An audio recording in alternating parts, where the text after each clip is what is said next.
मेरे प्यारे बच्चे, आज का संदेश कुछ खास है। इसे ध्यान से सुनना मेरे बच्चे। मेरे बच्चे, जो तोहफा मैंने तुम्हें दिया है ना, वह तोहफा नहीं, वह अनमोल है। तुम्हारा आशीर्वाद है।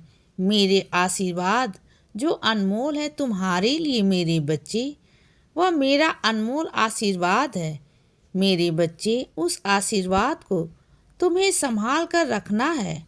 तुम जितनी देर, जितनी दिन, जितने साल उसे संभाल कर रखोगे ना, उतना तुम्हारे पास मैं रहूँगा मेरे बच्चे। और तुम मेरी सेवा करते रहना। तुम्हें मेरा आशीर्वाद भरपूर मात्रा में मिलता रहेगा।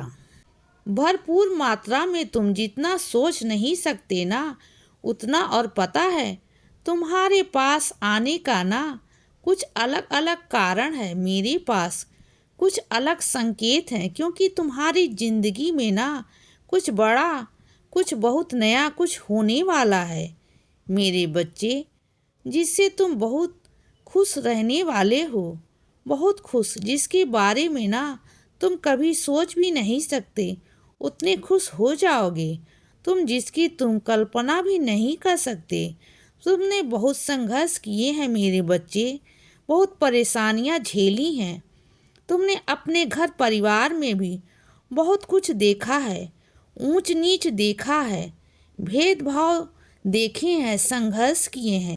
तुमने रोए अपने घर वालों के साथ, मैं और फिर उठकर खड़े हुए, हिम्मत लाए और दोबारा से चले। तो मैं तुम्हें कैसे रोकूं मेरे बच्चे, मैं कैसे रोक सकता हूँ तुम्हें। तो मैं भी आगे बढ़ाना चाहता हूँ, तुम्हें इतना आगे बढ़ना देखना चाहता हूँ, इतना कि तुम अपने परिवार के लिए तो सक्षम बनो ही बनो, लेकिन और भी मेरे बच्चों के लिए, ज़रूरतमंद बच्चों के लिए भी तुम सक्षम बनो मेरे बच्चे, और तुम अपने पाँव पर खड़े हो सको। पर एक बात कहूँ तुमसे कि जिस कुर्सी पर मैं तुम्हें बिठाना चाहता हूँ, जिस सिंहासन पर बैठाना चाहता हूँ ना, तो वहाँ बैठने के बाद ना मेरे बच्चे, अपने अंदर घमंड मत लाना, क्योंकि तुम साईं माँ के बच्चे हो। और तुम्हारे अंदर हमेशा नम्रता, भी नम्रता ये होनी चाहिए मेरे बच्चे। हमेशा प्यार से बात करना, तुम्हारी वाणी में मिठास होनी चाहिए। और कोई भी अगर ज़रूरतमंद हो ना, तो उसकी सहायता करना। तुम जितना लोगों की सेवा करोगे और उनकी दुआएं कमाओगे, उनका आशीर्वाद लोगे ना, उतना आगे बढ़ोगे, बढ़ते जाओगे। और यह मैं तुम्हें आशीर्वाद देता हूँ मेरे बच्चे। जितना तुम लोगों की सहायता करोगे ना, तुम उतना आगे बढ़ जाओगे, उतना। यह मैं तुमसे कहता हूँ, यह मेरी वाणी है, और मेरी वाणी कभी असत्य नहीं होती। यह तुम भी जानते हो मेरे बच्चे। और सुनो, जो लोग तुम्हारे आसपास ऐसे हैं ना, जो मुखौटा पहनकर बैठे हुए हैं, जो तुम्हारे सामने तो बस ऐसा दिखाते हैं कि कितने संस्कारी, और लोगों के सामने दिखाते हैं कि कितने संस्कारी हैं, लेकिन उनकी असलियत ना सिर्फ और सिर्फ तुम्हें पता है, क्योंकि तुमने देखा है उन्हें कई बार तुमने देखा है कि वह किस तरफ व्यवहार करते हैं। बस उनका बस नाटक है कि वह बहुत बड़े संस्कारी हैं। या तो वो दुनिया के सामने बस ईश्वर का नाम जपना, ढोंग करना, लेकिन अगर उनके अंदर झांका जाए ना, तो इतनी ईर्ष्या भरी है उनके अंदर, इतनी कालिक भरी है कि वो ना, अगर कोई साफ हीरा भी रख दूँ ना, मैं सफ़ेद रंग भी रख दूँ ना, तो वो काला पड़ जाए, इतनी काली है उनके अंदर। इतनी ज़्यादा ईर्ष्या भरी हुई है कि मैं बता नहीं सकता मेरे बच्चे, नहीं बता सकता। और सुनो, जो तुम्हारे अपने हैं ना, जो तुम्हारे बहुत अपने हैं, मैं जानता हूँ उनसे तुम नाराज हो किसी वजह से, लेकिन इसका मतलब यह तो नहीं ना कि अगर वो बीमार हैं तो उन्हें तुम पूछोगे नहीं, ऐसा मत करो मेरे बच्चे। पूछना तुम्हारा फर्ज है। पूछो तो दुश्मन को भी जाता है मेरे बच्चे। अगर कोई बीमार होता है ना तो दुश्मन को भी पूछता है और वो तुम्हारा अपना है। तुम अगर नाराज हो तो इसका मतलब यह तो नहीं ना कि तुमने रिश्ता तोड़ दिया, रिश्ता खत्म कर दिया। नहीं ना। देखो, उनसे बात करो और उनकी हाल चाल पूछो, उनकी सहायता करो। वह तुम्हारा इंतजार कर रहे हैं कि तुम कब उनका हाल चाल पूछोगे। पता है, उन्हें बहुत बुरा लग रहा है कि तुम ना उनका हाल चाल भी नहीं पूछ रहे हो। वह तुमसे कोई गुस्सा नहीं है, बस थोड़े से नाराज हैं।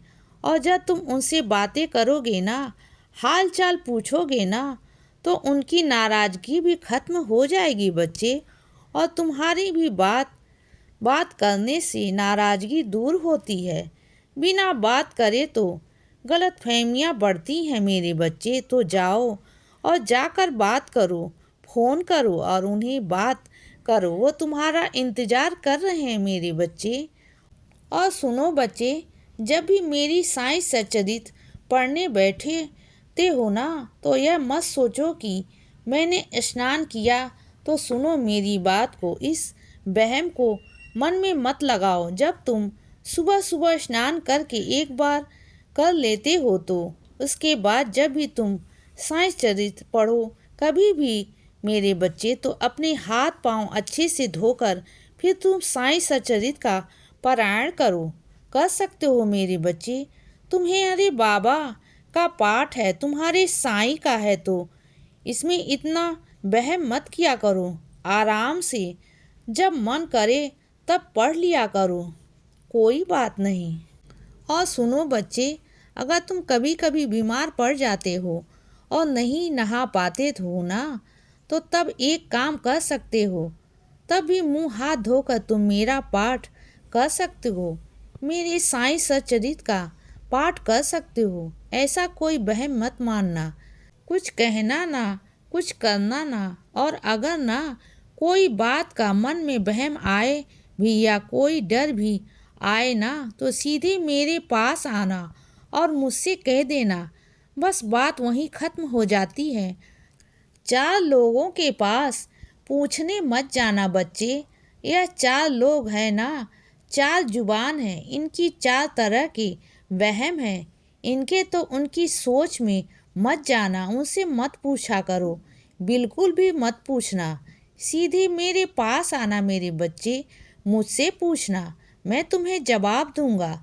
देखो, तुम्हारे और मेरे बीच ना कोई नहीं आना चाहिए, सिर्फ और तुम मेरे बच्चे। और ना मैं ये वहम वगैरह बिल्कुल मत किया करो, क्योंकि तुम्हारा साईं किसी भी वहम में नहीं पड़ता।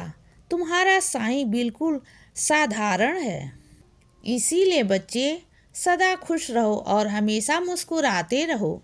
मेरा आशीर्वाद हमेशा तुम्हारे साथ है बच्चे। अब सुबह हो गई है मेरे बच्चे। सुप्रभात।